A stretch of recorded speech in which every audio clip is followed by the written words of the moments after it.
సోదరా, సూచించిన నియమావళి మాత్రమే వారిని చివరి స్థితికి చేర్చగలదనే భావన సాధారణంగా అభ్యాసులలో ఉంది.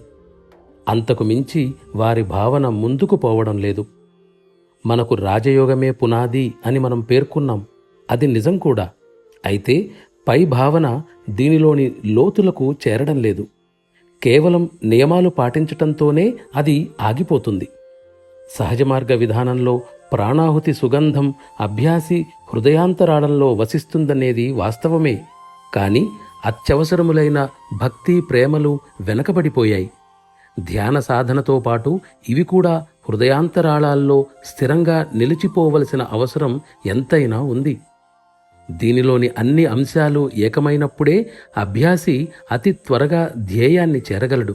కాబట్టి నేనీ విషయాన్ని నొక్కి చెప్పవలసిన అవసరం ఉంది. పై స్థితులను మీలో పెంపొందించుకోవలసిన బాధ్యత మీదే. దీనికి మార్గం దైవస్మరణను పోషించుకునేందుకు చేసే కృషిలోనే ఉంది.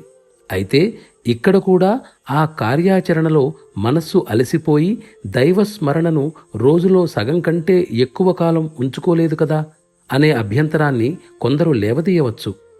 నిరంతర స్మరణ స్థిరంగా కొనసాగటానికి మీరు ఏ పని చేసినా ఇది దైవాజ్ఞ కాబట్టి దీనిని చేయటం నా విధి అనే భావంతో చేయాలి.